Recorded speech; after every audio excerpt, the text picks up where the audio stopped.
The camera's at 16%, so hopefully that this does kind of last for the recording. It's honestly not that long to do these analyzing workout parts, so I should be able to get a majority of it done. As you guys kind of saw in the intro, we're obviously hitting push, so that's what we're gonna be doing. Push day 1. We got 2 push days, 2 different days. Just keep things kind of fresh. Make sure we hit a little bit of everything, but this is the first one. First one of the week, I guess I should say. But we'll pretty much start off with dumbbell press. So keep the incline at about 15 degrees. Obviously, you don't really know on some of the benches. Mine doesn't really say, but like my coach, like who goes to my gym, told me it was 15 degrees. That's why I know it. But anywhere from 30, 10 to 30 is gonna be the sweet spot for your upper chest. Obviously, because there's a little bit different angles in every bench, but 10 to 30 is gonna be a sweet spot in upper chest.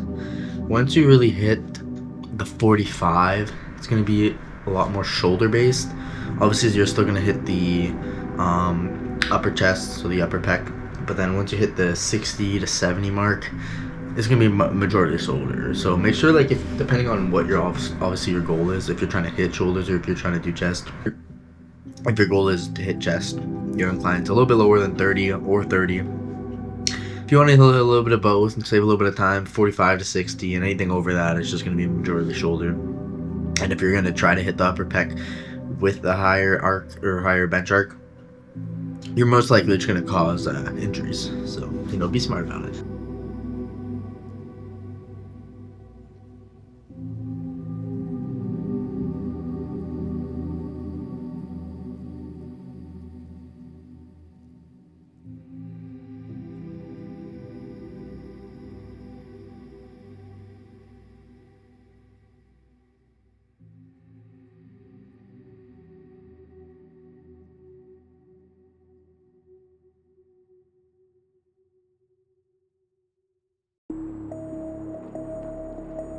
Incline press machine, so obviously a little bit incline focused or upper chest focused.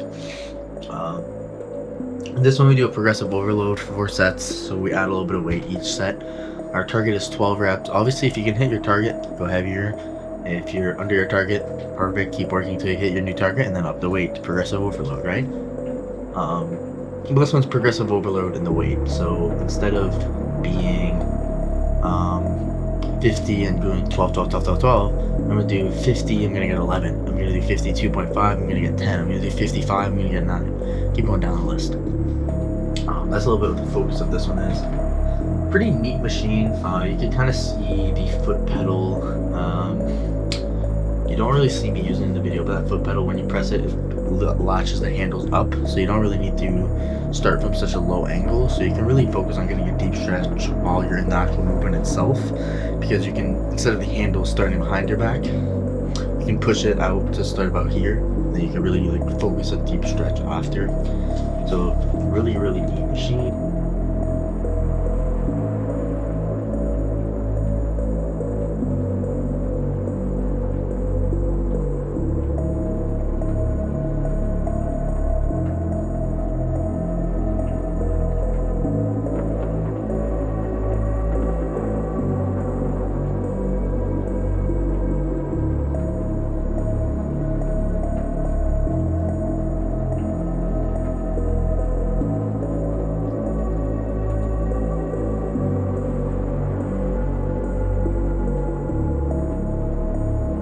Chest flies. No, I personally put my what's it called? I guess like the pins a little bit higher. I find that when I pull from straight behind, I really stretch here, and it just hurts more than it feels good. So what I started to do is put it a little bit higher up, and I'm coming down a little bit like this. So I'm gonna activate a little bit of the lower chest and the mid chest, but if I hit a little bit more lower chest, not that big of a deal. But I'm still kind of squeezing the middle chest. But yeah, we're just gonna focus a little bit more on putting that higher up, just so we don't stretch a pec out or anything.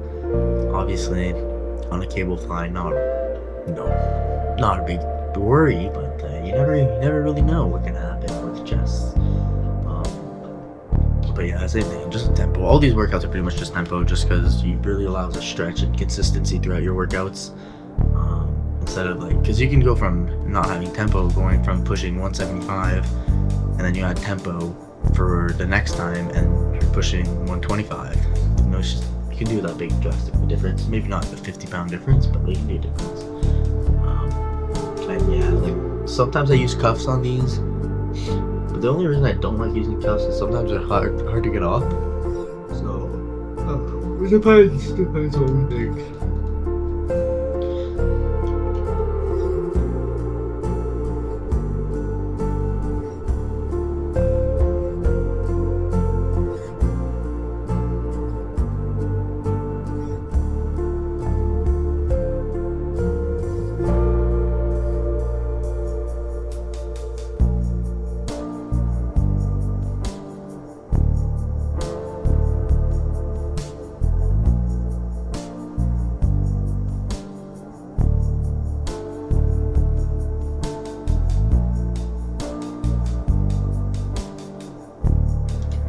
After that, we have chest supported Y raises. So this is pretty much going to be targeting the rear delt, a little bit of the trap too. The reason we do chest supported is so that we can't really swing, because when you start swinging, you're obviously going to lose a lot of tension on the muscle. So you'll see that I'm actually like exploding up. So I really focus on exploding up and then carrying it down very, very lightly so I can get a good stretch, because if I'm gonna go slow up, it's not gonna do that big of a difference compared to if I just was to explode. So that's kind of my logic behind there anyways. And then we kind of just do it standing. You know, you can do it sitting if you really want, but yeah, some people I've seen have actually put like a little bit more of an angle, which is completely fine with me, but I like the aspect of being able to stand and push with my feet to give myself a little bit extra boost.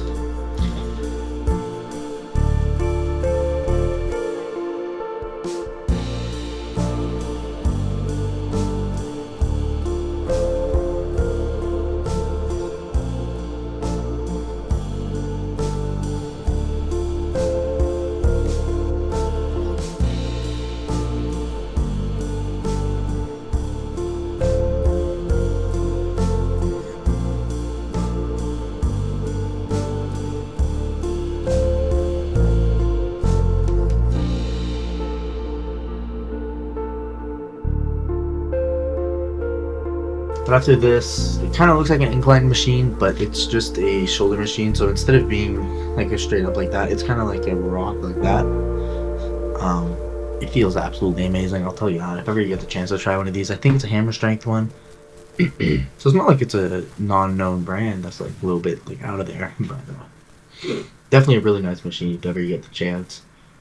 This one is more pre-exhaustion on the first set.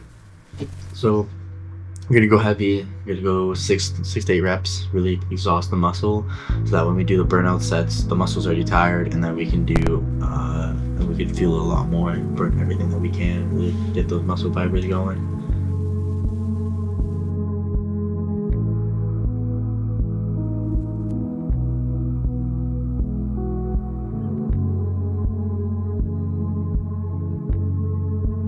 This is done. We got triceps left.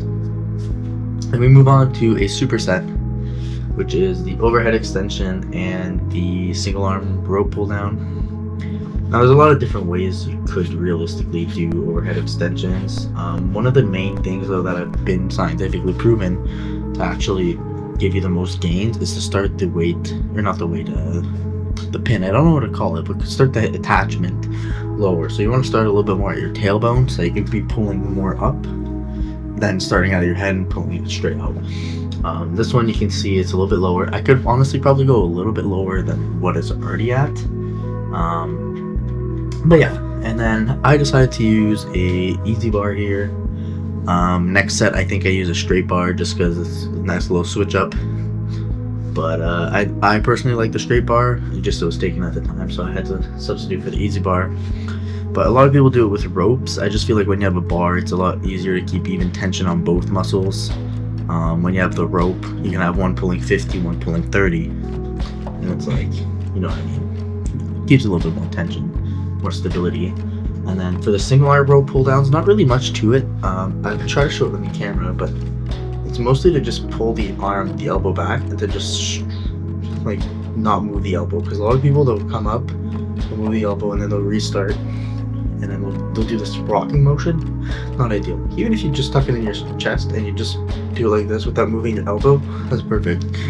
The least you can move your elbow, the more tension you'll have on the tricep, the least, like, the more range of motion, I guess. You're doing less range of motion, but the more proper range of motion, we'll say.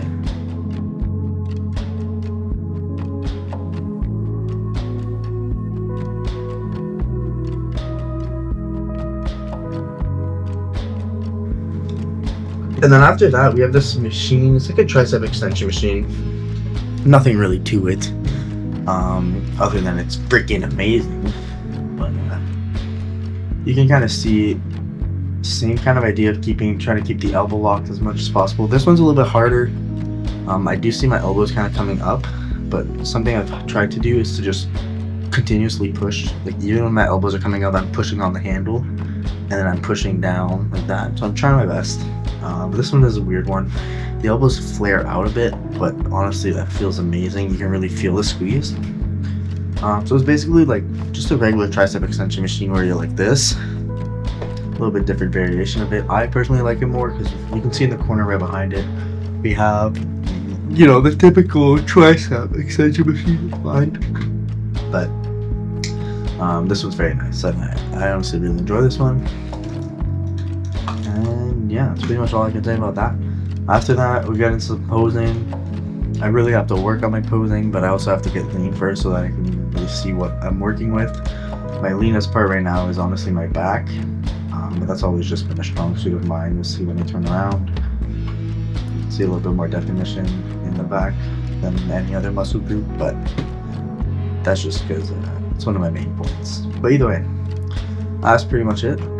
And I don't know what we're going to do for the rest of the video, but we'll figure it out. So I appreciate you guys.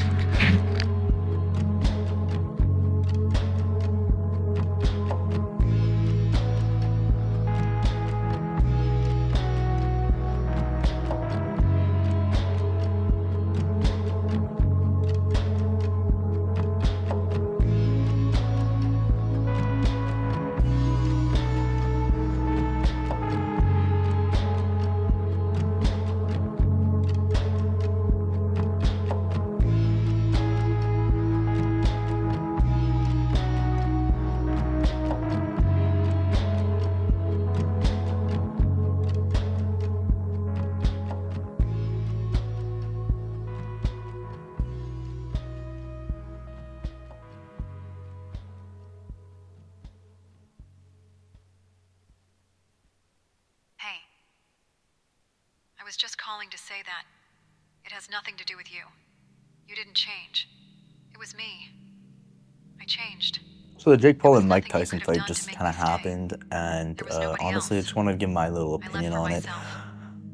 It's just that Personally, I like the fact that it was Netflix that was how do hosting I it, say just this? because of the One fact that day it things allowed didn't more feel the people to same. watch. I Obviously, felt myself drifting without away. having My to pay a feelings pay-per-view began of to wane.